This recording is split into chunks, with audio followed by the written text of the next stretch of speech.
All right, let's go ahead and get started. I have a few things. Hello there. Hello there. There you are, right on time. Hello there. You are right on time. Hello there. You're right on time. Few things to discuss. As I say every Wednesday, we have our winter retreat coming up. If you want to go to that, then pay me $50. Venmo is Nate Kidwell. Should be pretty easy to remember. Or you give me or Parker cash if you want to go on this retreat. It'll be $25. That's it. Man, sorry guys. Man. Sorry guys. $25. 25. Half of 50 actually. It's 25. 25. Anyways. Not Thanksgiving. Yeah, you just remember it. Just yep. Perfect. November 27th is the Sunday y'all get back. This tomorrow evening. So last week I scheduled a day and then it was the wrong day. And so I think that I've got the schedule well. So if we do it tomorrow at 5:45, course is out. There's a basketball game that's like 7:30. And so I think that you'll be okay for us to do this. So if we go at 5:45 and meet here, I will assign zones. And then we'll go out and advertise for this night of Thanksgiving. Put up flyers, pass out cards, things like that. I'll give you more details when you show up tomorrow evening. So we'll get to the building. We can meet in the fellowship hall at 5:45, and then we'll split up from there. And then afterwards, whoever wins, I'll buy your Chick-fil-A, the whole what we've discussed. And so we can all go to Chick-fil-A and hang out, but I'm only going to buy the winners. So if you don't win, I'm not buying your food. Nope. And if you tie, I only buy mine. So you better not tie. Anyways, 5:45 tomorrow evening. I will post that on the Instagram, probably on the story, so that it is out there. But you're all are listening to me right now, as I say, at 5:45 tomorrow evening, if you would like to advertise. One more thing. Yes, that's it. That's the thing. There is a lady who goes to Del Rey, whose name is Doris Kyle. That is what I like to hear, baby. Doris Kyle. And if you've been here on Sunday, you've heard Bob McKee call her our mascot every Sunday. And I know exactly what that means. But she's been here for a very long time, and she is having to leave to go to Texas. And so this is like a really big deal. She's been here for so long. She's leaving everybody that she knows, everything, and going to Texas. Very sad for her and for everybody that's been at Del Rey for a long time. So, what I would like y'all to do, this Sunday evening we're going to have a sing. And we're going to sing like 3 songs that are some of Doris Kaiser's favorite songs. And we'll after the singing, we'll do that. And then they'll say go with things like Doris. And they'll have like a big cake or something, like 2 cakes, or I don't know. A lot of cake for Doris Kaiser. And so just to make her feel really special before she has to leave, because this will be her last time that she's with us. So this is a big deal. So all that to say, there are buckets in every foyer, I think. I know the main foyers that y'all walk in. As soon as y'all walk to the auditorium, after this, you'll see a bucket on your right on that little table that says Doris Kaiser on it. And so if y'all can drop some cards in there, Larry Stowe is heading that up. So if you know who Larry Stowe is, you can talk to him. He's awesome. You can talk to him about it, about what all y'all can do. But that would make her feel really special if y'all could write her some cards. They're writing them so that when she's driving to Texas, when she's being driven to Texas, that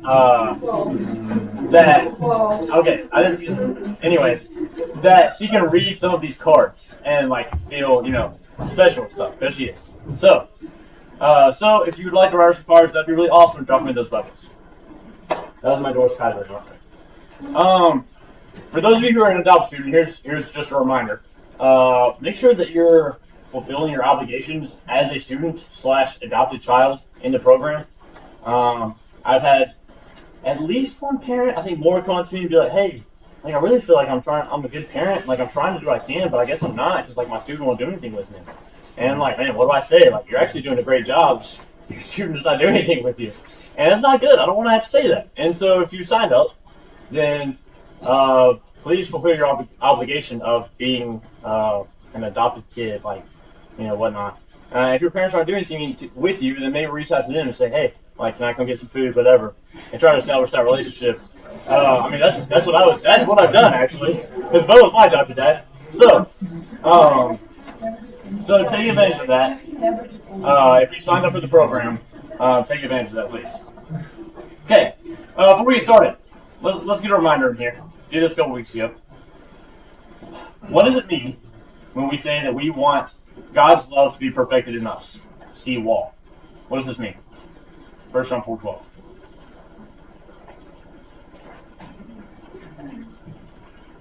First John chapter 4, verse 12 says, no one has ever seen God. If we love one another, God abides in us, and his love is perfected in us. What does that mean, for God's love to be perfected in us? Okay. So that word perfect is kind of like made complete. It's being made complete in us.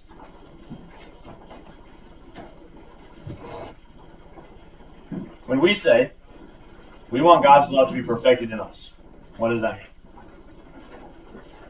We want it to be, literally use the word like perfected in us to show God to others. Like, because the beginning verse says no one's ever seen God. The only way they're going to see it is through. The only way they're going to see God is through his love through us, I guess. Correct. Yes. So just put this reminder out there. Thank you.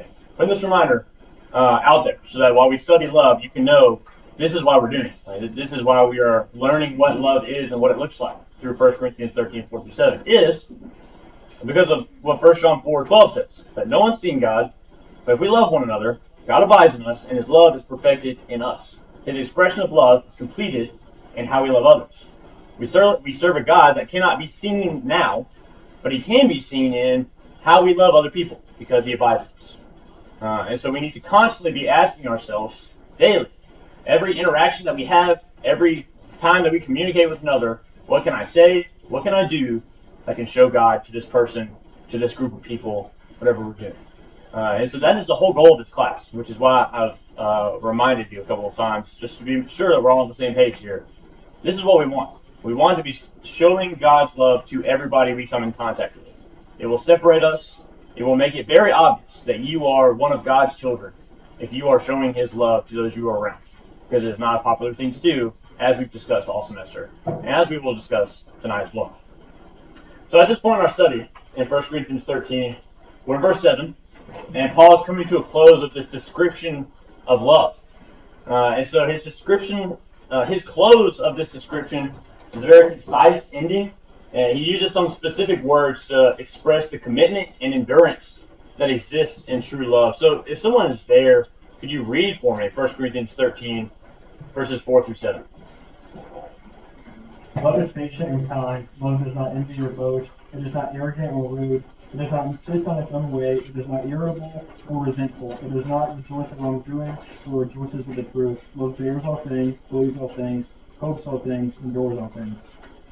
So, if you noticed, it says love bears, believes, hopes, and endures.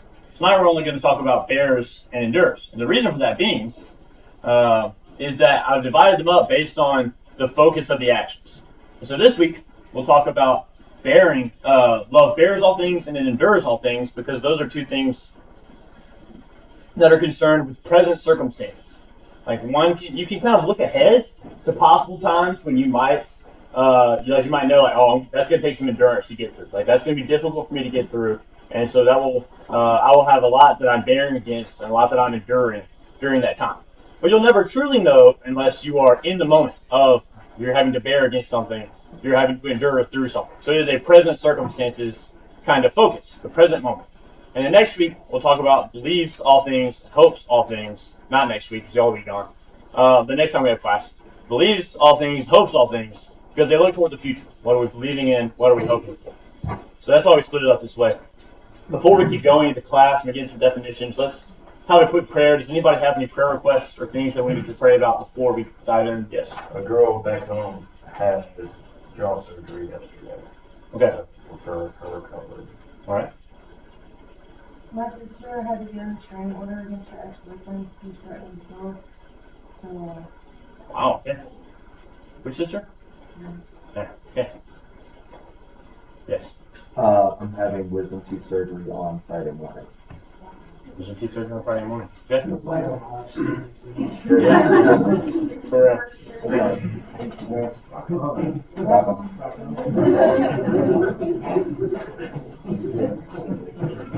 Hey, Jimmy J got engaged, everybody, in case you didn't know.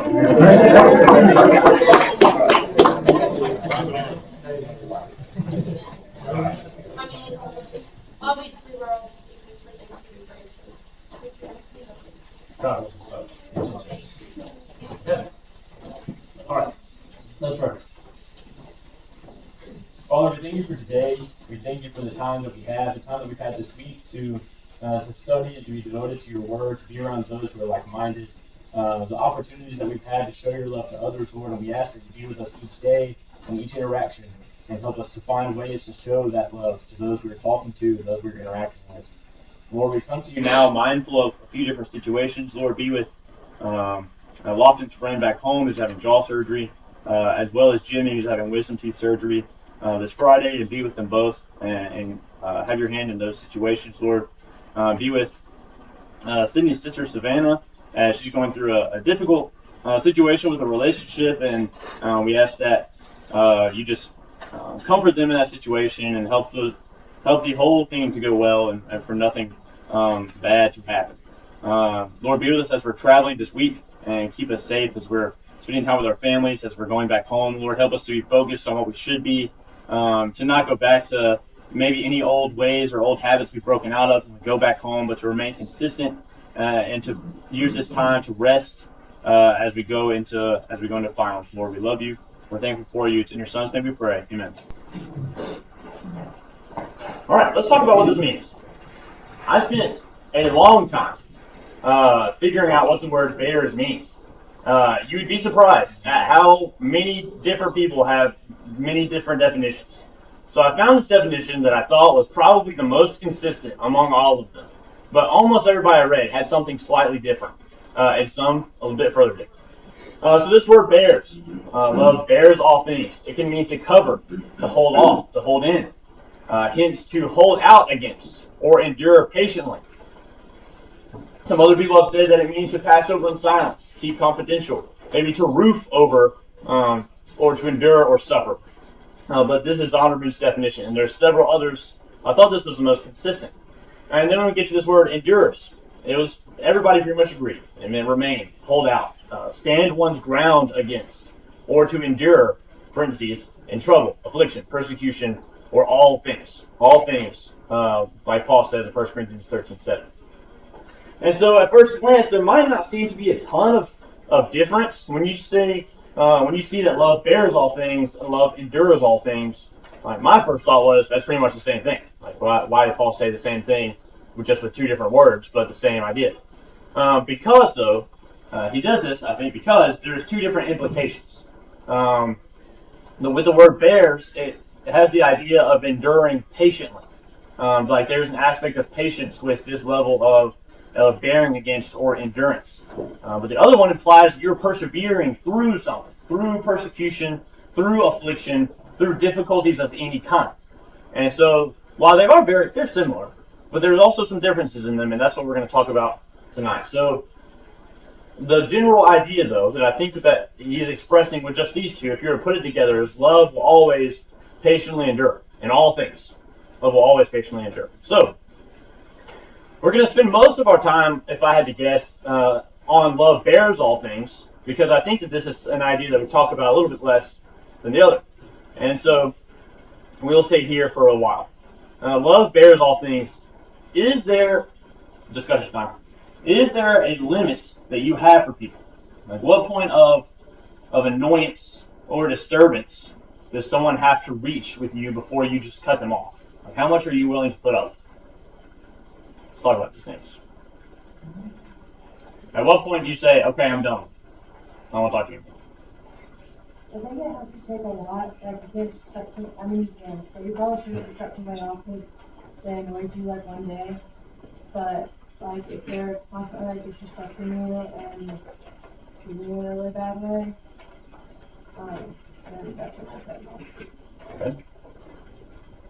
There's a difference between cutting somebody off and being done with them versus not constantly putting yourself in a position to be stepped on and be a glutton for punishment, so to speak.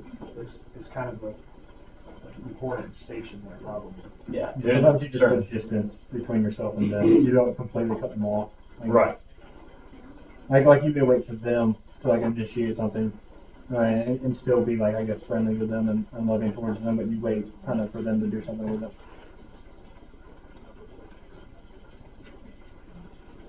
Yeah, I think that's an important distinction to make. There's certainly a difference between cutting someone off and then maybe just giving yourself some distance. And I think that distance, giving yourself some distance, is validated. So I know for me, there are certain qualities in people that I look for. Like people that I want to hold close, that I want to be friends with in general, there are certain qualities that I look for. And if certain people don't possess those qualities, for me, it's very difficult for me to be around them, to really care for them or spend time with them when they don't possess these certain qualities. Like that's a me thing. There are people in my life who have hurt me or have done things to me that I don't appreciate. And it makes me not really want to be in their lives, right? You don't really want to be around them. But does that mean that we should cut all ties? I think the answer to that is no. There are times when distance is appropriate, as we just talked about. And I think that there's three that I thought of, and you might think of more. In 1 Corinthians chapter 5, verses 9 through 11, we see an instance where it says that if a brother is being immoral, then you don't even need to eat with such a one. It says, I wrote you in my letter not to associate with immoral people. I do not at all mean with the immoral people of this world, or with the covetous, or the swindlers, or with idolaters, for then you would have to go out of the world. But actually, I wrote to you not to associate with any so-called brother, if he is an immoral person, or covetous, or an idolater, or a reviler, or a drunkard, or a swindler, not even to eat with such a one. And so you cannot say distance is a thing that we should not do. Like you cannot say we're supposed to be best friends with everybody. Because we have verses like this. Example number 1. Of a time when someone is supposed to be a brother, a so-called brother, and yet they are not acting like it. They are not acting like they're a member of the church. Another is when one rejects the gospel. Luke chapter 9 verse 5 says that, and as for those who did not receive you, this is Jesus talking to his apostles, as you go out from that city, shake the dust off your feet as a testimony against them. So he's saying if they're not going to listen to you and accept the gospel, then just move on. Does that mean that we cut them off and push them away and say, all right, well, if you're not going to listen to me, then we're not going to be friends? Of course not. That's of course not what Jesus is saying. What he is saying is, you don't stay in one place the whole time if they're not going to listen to you. Like there's other people to teach, there's other souls to save. Keep moving. And so that's an example. I think that another would be if someone is causing some sort of serious physical or emotional damage that is not healthy to be around. And it could be maybe acceptable to create some distance. We see in 2 Samuel 13 and 14 this instance or this story where Amnon rapes his sister Tamar. And then Absalom, so David's sons, Amnon, Absalom. Amnon rapes his sister Tamar. And then Absalom, Amnon's brother, kills Amnon for it. He's mad. Because he's like, you raped my sister, so I'm going to kill you. So he did. So David mourns the loss of his son Amnon, and Absalom flees to this place called Geshur, which is away from David. And David longed for Absalom during this time. He wanted to be, at least for Absalom to be okay, to be around him, partially because he kind of realized this was his fault, because if you remember the sin with Bathsheba, and God saying there was going to be a sword in his household, and so David's kind of realizing all these things are his fault. He just didn't discipline his children, and now look what's happening. So, he wants to be with Absalom, and he realized that Absalom deserved punishment, though, for the murder of his brother, right? And so he decides in chapter 14, verse 21, to allow Absalom to come back to Jerusalem, but he couldn't be in the presence of David. So David kind of created a boundary there, a separation. Saying, you can be in Jerusalem, you're not going to be around me. And so David still loved Absalom, so much so that really he barely punished him. But he also realized that there was some distance that needed to be made. So although there are some instances where distancing may be appropriate, the godly love that we are called to possess is limitless and is bearing all things patiently. Is there a difference between worldly love and godly love. And I'll give you kind of what I mean by this. Loving others as one of the world versus loving someone as a Christian should. Is there differences in commitment? Is there differences in what that looks like? Just like this phrase, like love bears all things. A worldly love, I would change it necessarily to love accepts all things. Like would be there. It's very similar, but also very different at the same time, I guess.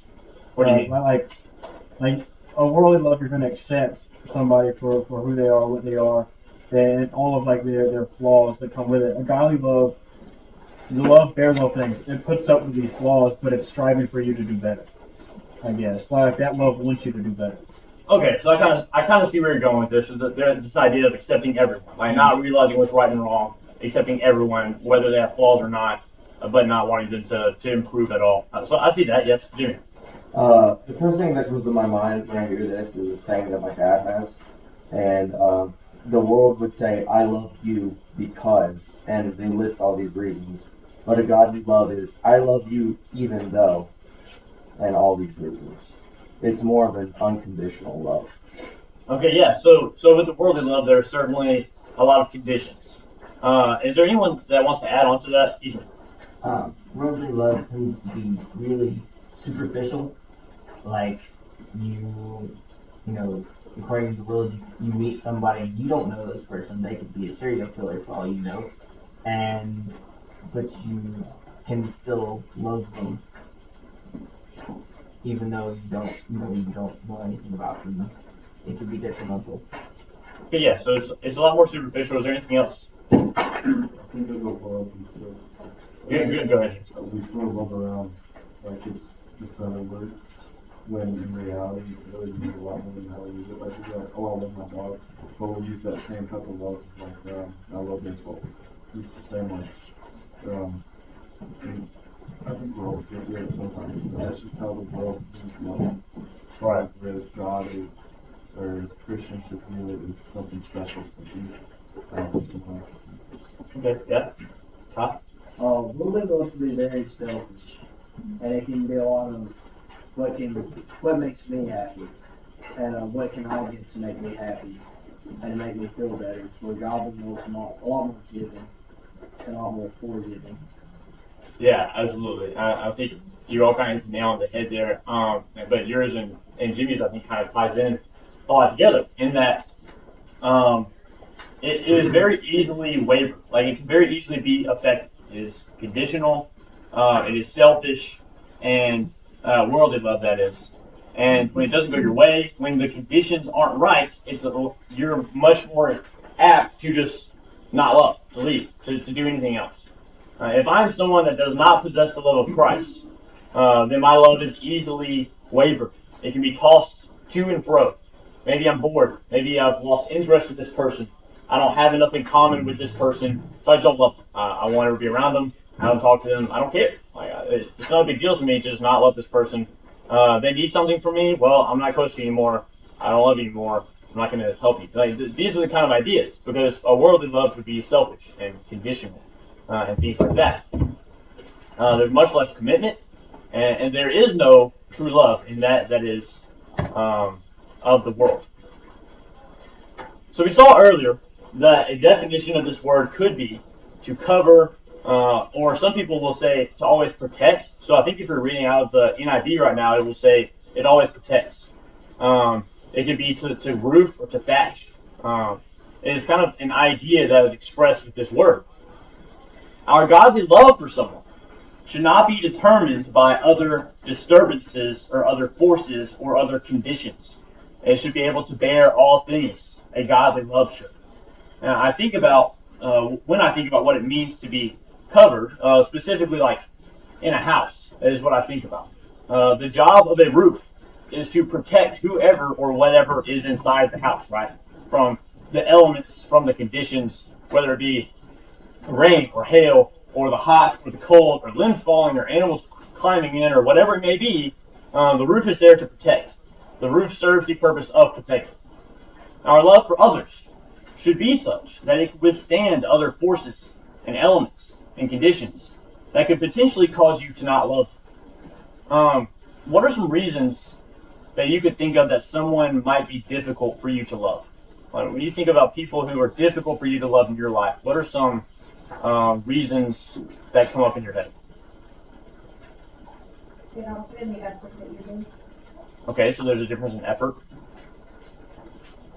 There's like, when you are around certain people, they are just like so negative about things, like it brings you down. It just, you like take on those qualities that you don't realize that you're taking on from that person, and you're just like, why am I feeling like this? Why am I so negative towards this one thing? Right. It could be based off the people you're surrounding yourself. Right, so it can be kind of hard to love people who are like more pessimistic or just negative in general. I think I've argued in the past. It's hard to love somebody if you know that they've done something wrong to you. Yeah, exactly. Yeah, especially if you haven't forgiven them fully, then it's very hard to show any sort of love to them at all. This kind of goes back to like when you cut people off. If they persist to do something and you've asked them like enough time to stop, it really makes it hard to be around and love that person. Yeah. So that's kind of a condition, right? It's like, it's hard for me to love you if you don't do what I want you to do, or stop doing what I want you to stop doing. Like, it can be difficult. I think that when they possess qualities that clash with your personality, whatever your personality may be, it can be difficult to love people like that. If they, like Sam said, like, did something wrong to you, that was rude or wrong or whatever it may be, if they hurt your feelings somehow, then those could be reasons that someone is difficult to love. And if you possess a worldly love for someone, then those are reasons you will just cut them off. Like, you'll stop being around them. That love is not bearing all things. If you have a worldly love, if something like this happens, then that love is not going to bear against you not liking the person, your personalities clashing, or you being done wrong, or you not forgiving, or your feelings being hurt. That love, the worldly love, is not going to bear against that, but a godly love will. One scholar described this word, forbears, in the context of 1 Corinthians 13:7 as love throwing a cloak of silence over what is displeasing in another person. The godly love that we have for others serves as protection against things that could cause a worldly love to crumble. By the world standards, you don't have to like or love anyone. And if you do, then you can choose to stop whenever you want, for any reason. If you don't like, for whatever reason, you can say, I don't love this person anymore, or don't like this person anymore. There's no commitment there. But because godly love bears all things, there is nothing that should be able to break down that love, to allow us to not love another. Like, there is nothing that should be able to break that down. In order to share the love of God with others, it is expected of our love to patiently bear all things in regards to others. And we clearly see God possess this, right? He possesses this kind of love. And we see it throughout the entire Bible. Without being repetitive from other lessons, like God being patient, we can see him bear a lot of pain that man had caused him and loved him through it in this instance in Judges. So turn your Bibles to Judges chapter 10, if you have them with you. And someone read for me verses 10 through 16, please.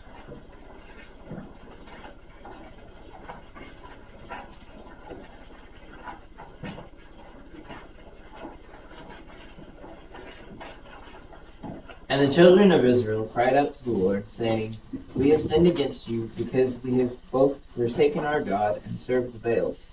So the Lord said to the children of Israel, Did I not deliver you from the Egyptians, and from the Amorites, and from the people of Ammon, and from the Philistines? Also the Sidonians, the Amalekites, the Maonites oppressed you, and you cried out to me, and I delivered you from their hand. Yet you have forsaken me and served other gods. Therefore I will deliver you no more. Go and cry to the gods which you have chosen. Let them deliver you in your time of distress. And the children of Israel said to the Lord, We have sinned. Do to us whatever seems best to you. Only deliver us this day, we pray. So they put away the foreign gods from among them and served the Lord. And his soul could no longer endure the misery of Israel. Thanks, Ethan. So I don't know if y'all checked, or if y'all caught this, but did you catch the list of people that God has delivered the Israelites from? Like, it was long. It was extensive. There was multiple people, multiple groups of people on that list, multiple times that the Israelites have been delivered. and yet they still turn back to the Baals, the other gods that aren't God. So God has tried over and over and over to make good on his side of the covenant, that he would be their God as long as they would be his people, by delivering them from enemies, time and time again. And yet, they constantly turned to other gods. And so God allowed them to feel that distress that comes when you're separated from God, when you separate yourself from him. He allows them to kind of feel that pain and that punishment. And then he realized, it says at the end of the verse, he realized the misery of Israel. So, as a result of that, he raises another judge. And his name is Jephthah. And that's who he raises next. And so we see God have that love for people that had hurt him consistently, constantly, that are below him. Like, he feels this way for his creation. This kind of love that bears all things. He feels this for what he created. So imagine how he feels when he sees his creation not loving each other over something that is so much less. Over things like our personalities not matching. Or someone did something wrong to me. Or things such as this.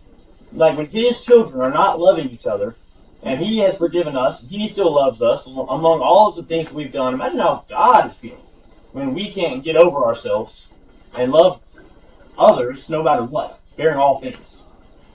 Godly love, patiently bears all things. Love endures all things. So if you want to turn to 2 Corinthians 11, that's where we'll be for, I believe, the rest of the evening. No, the rest of the few minutes that we have. So the difference, if you remember, is while bears all things implies patiently enduring, the word, this word means to actively hold one's ground or remain consistent, especially during difficult times of persecution or affliction or things like that. And we see Paul's entire ministry embodied this exact idea. So in 2 Corinthians chapter 11, Paul is addressing false prophets in Corinth, and they're teaching one thing and they're not living it, and they're teaching a false gospel.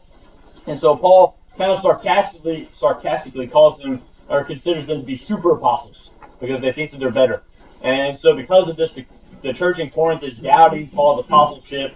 They're not really sure anymore about if Paul is an apostle, if what he's teaching is true, and things like that, if he even has the authority to write to them and to act as he is in the first place. They're curious about all these things. They think that they don't know anymore because of these super apostles, or false apostles, prophets that are coming in. So, Paul goes on to reference that God gave him the assignment of ministering to them directly, and that he has the God-given authority to write them letters, such as he is in this letter, to rebuke them from wrong and to encourage them to do better. So when he reaches this point in the letter, he is defending his apostleship, because they were questioning it, by writing about who he truly is and what he's been through because of his love for God and his followers. So, Parker, can you read verses 23 through 29?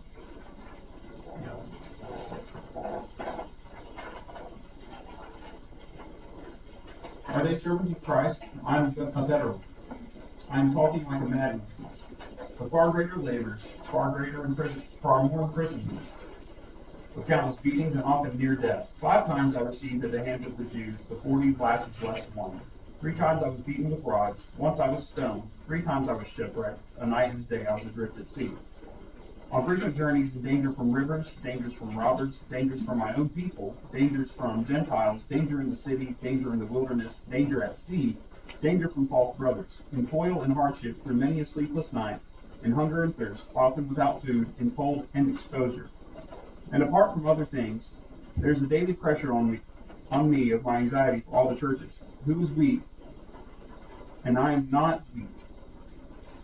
Who is made to fall, and I am not indignant? So these are things that Paul's listing.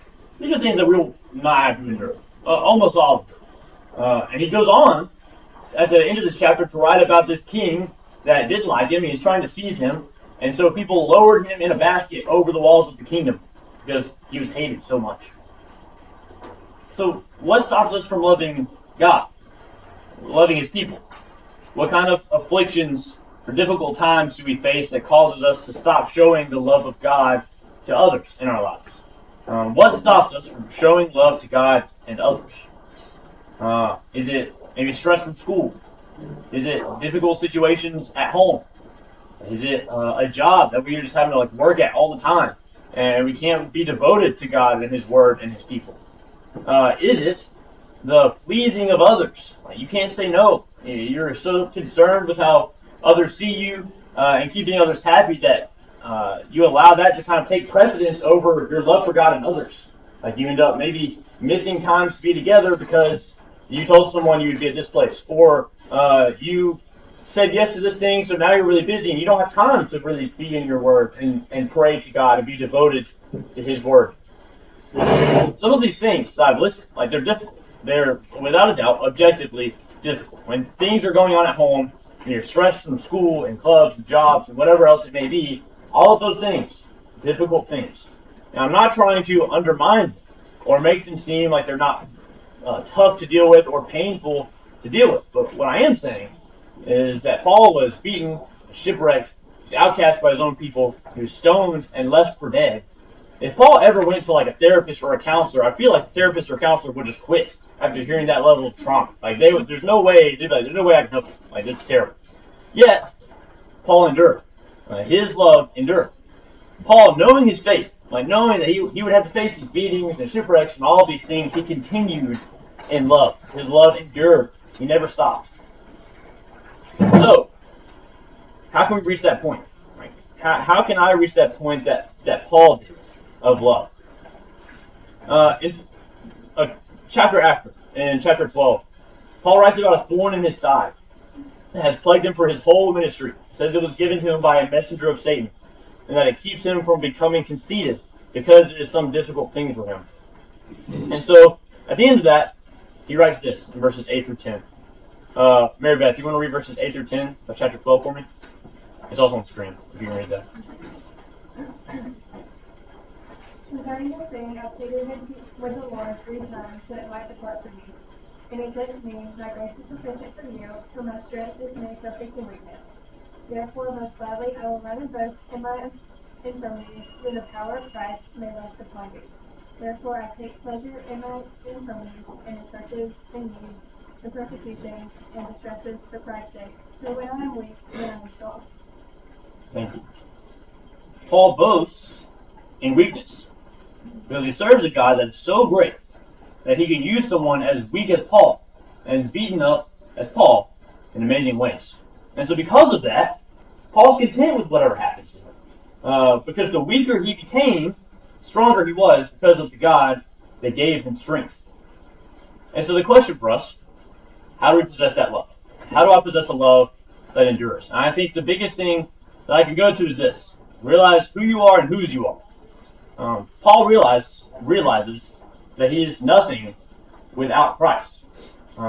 Because he is a child of God, he can endure anything.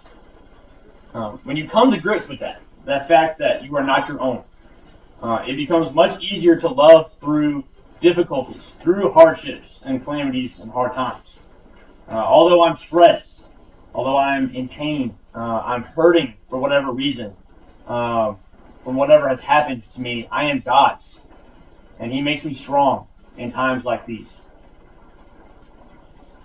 When one begins to view God as one who gives strength in times like these, it becomes a lot easier to love Him and to love others.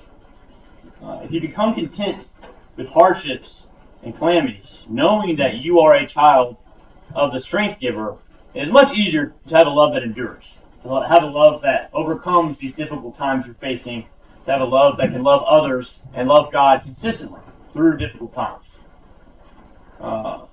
So godly love patiently endures all things. Is there any questions? Is there any... let's talk about this before class is over. Are there any ways, anything that you can think of? So usually I ask this question at the end of class. How can we possess a love like this? So at the end of class, whether it be irritation or being able to forgive or whatever it is, we get to this part of the class and I say, how do we get to this point? How can I get there? And so other than what I just told you, how can we become people that possess a love that bears all things and endures all things? Work on your self-control when you're annoyed. Okay, yeah, so, well, you elaborate. What do you mean? Well, like, if you're annoyed but you know how to manage it, then you can be more of a loving person when somebody's being hard to love. Yeah, so it's a lot easier when you're self-controlled to not make rash decisions, to not say just like pop off something off the top of your head that is hurtful, that distances yourself or cuts off something from another. Yeah. What else? All right, Ashley. Alright, I mean, think of Joe, with all the people doing good, and he sat, listened for God, and I feel like as long as you do that, then you can do anything. Yeah, that I think it kind of goes hand in hand with lofty. Like it, if Job did not have the self-control, which part of it could be he was so beat down, but if Job did not have the self-control, especially like when his own wife said, "Just curse God and die," and he still didn't, then I would assume that he would have reacted very differently to the circumstances that he was enduring, and yet his love for God endured. Hannah, were you gonna say something? You, like, surrounding yourself with people that will hold you accountable with, like, certain situations, like, if you're, like, you know, this person did X, Y, Z to me, and, like, constantly, like, bringing it up and stuff like that, you need to surround yourself with people who be like, hey, I'm sorry you went through that, I'm sorry, like, this is a tough situation, but, like, let's move on. Let's think about, like, more positive aspects of life, and just have people around, surround you, and have them, like, keep you accountable, and you be the same for them. Right. People aren't going to dwell on what happened and just talk about it the whole time, but that are going to help you get over it and endure through it. Absolutely. If nothing else, then we'll go into the auditorium for our devotional.